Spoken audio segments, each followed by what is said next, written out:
Hi, this is Bud Miller from budcat.com, the creator of QLegal, the legal description writer for Civil 3D.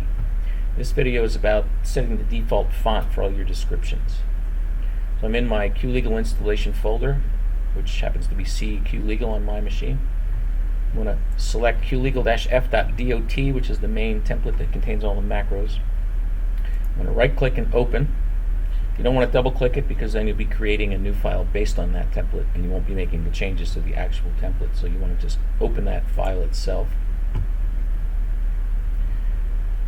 In the font ribbon, expand by clicking this expand button in the lower right, or press Ctrl D.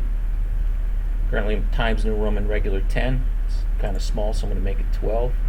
Click Set as Default. Click the radio button that says all documents based on qlegal-f.dot.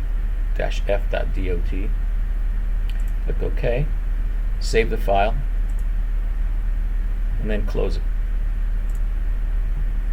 Now to check that, go back to our drawing.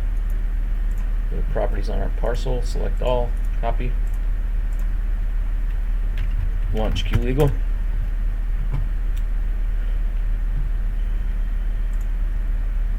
Add-ins, paste, write the legal, fill out my header.